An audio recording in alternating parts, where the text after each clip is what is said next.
In today's video, I'm going to show you how to create and extract a custom cutter directly in Blender using just a few basic operations. This is going to allow you to make custom booleans that you can reuse on different objects. A super powerful technique. Let's hop right into it. Before we get started, if you want to learn our entire hard ops and box cutter modeling workflow in Blender, even if you're brand new to these tools, then take a look at our ultimate guide to hard ops and box cutter 2.0 program in the link in the top of the description. Alright, so the first thing I want to do here is I want to go into box cutter. So I'm going to press Alt W and then I'm going to use a circle. I do want to mention for this trick, you can use any type of cutter you want. It doesn't matter. In this case, I'm going to use a circle. I'm going to change the segment count to 64.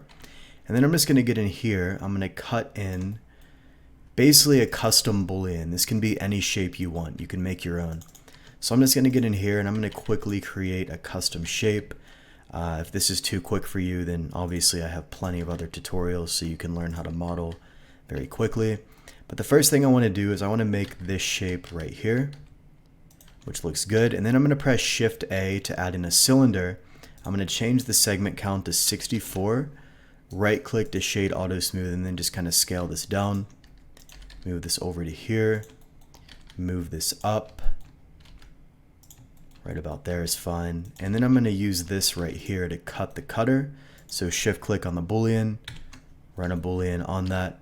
And then I'm going to go ahead and press Q, mesh tools, and then control click on radial array, and then scroll down until I have about 4 segments here. So far you can kind of see this is the cutter I have. It's a little bit boring. I'm going to make it a bit better, but we'll be able to use this right here as a custom cutter. But let me first just kind of clean it up real quick. First thing I want to do is I want to go into this cutter, add in a few segments just so that way the shading right here is a bit cleaner. So we're just going to have these isolation loops right here. And then what I want to do is I want to get in here and apply this boolean. Okay, so we're going to apply that. Now the tricky part here is probably going to be beveling this area. So before I do that, let me dissolve that small edge right there out. Control click. Now I can't bevel this because it's going to overlap with the surrounding geometry. So in this case, we're going to use an offset cut here in Mesh Machine. What we also want to do is make sure this is a bit smaller so it's not glitching. And then I'm going to also, if I bevel this, it looks good to me. Sometimes you might need to change this over to exact, so be careful. But in this case, it looks like I can keep it on float. I can run a bevel right there and we're good to go. The last thing I want to do is clean up the shading right here. So I'm just going to get in. I'm going to select these vertices here, all of those, and we can just go ahead. We can run a boolean cleanup just like that. Same for this area. We can just run a quick boolean cleanup on those. Just going to have a bit better shading right there. If I hide this, as you can see. Now, I don't really want to do this to all the other cutters in here, or rather all these other areas, and I can't really, I mean, I technically could mirror it to that side, but to mirror it to the other quadrant, I can't exactly do that. So I'm just going to mirror it to that one side, and I'll just quickly do the same thing right here. Shouldn't take too long. We're just going to get in, we're going to run the offset cut, and then once we run the offset cut, I can just get in there, bevel that, boolean cleanup right here. Just make sure you're only selecting these areas. I'm going to do that. And then right here, we're going to do the same thing, boolean cleanup. And then we'll just go ahead, symmetrize to that side. And there we go. Now we have this shape right here with a nice bevel. And then I'm going to go in here. I'm going to bevel this bottom area just like that. And then the last thing I want to do, just to make this cutter a bit more interesting, is I'm going to go to this cylinder that we originally added. I'm going to duplicate that. We're going to scale that down. Let me right click, set origin to geometry, and remove this junk right here.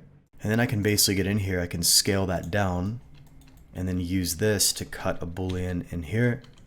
And then we'll just get in, we're going to move that up, I'm going to move this down, I'm going to kind of scale that in, maybe move that up a bit, and then inset, extrude this straight down, and then I can really just get in here.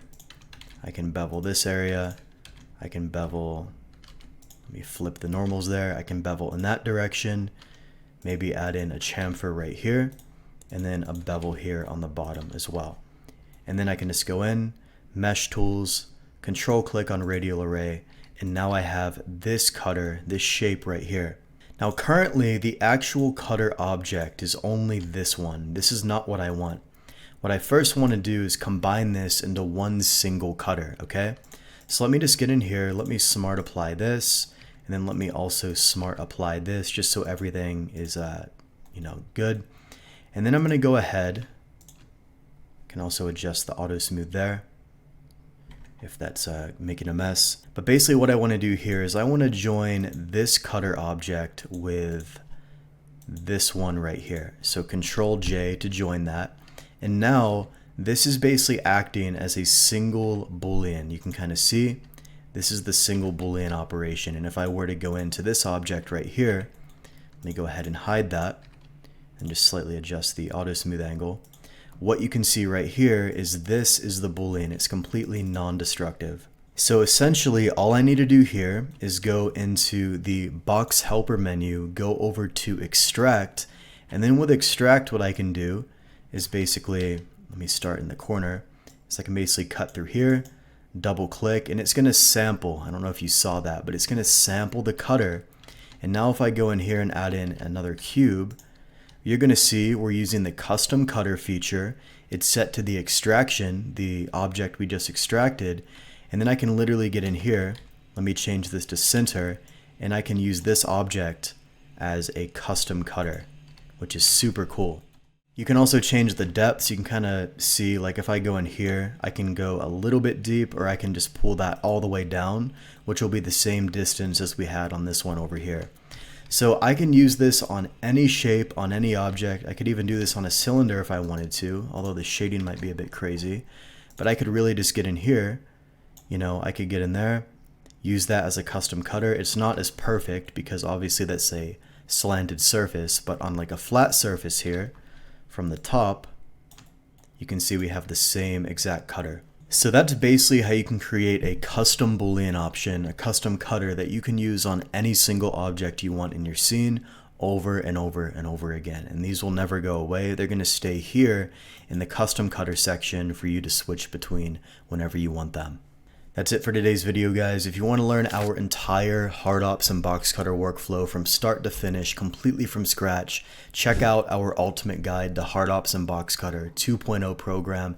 This is going to get you the quickest results if you want to learn these tools as quickly as possible. They're the only tools we recommend, and they're the only tools that our students are using as well. So go ahead, check out that program in the link in the top of the description if you want to learn Hard Ops and Box Cutter. Otherwise, thanks for watching, and I'll see you in the next video.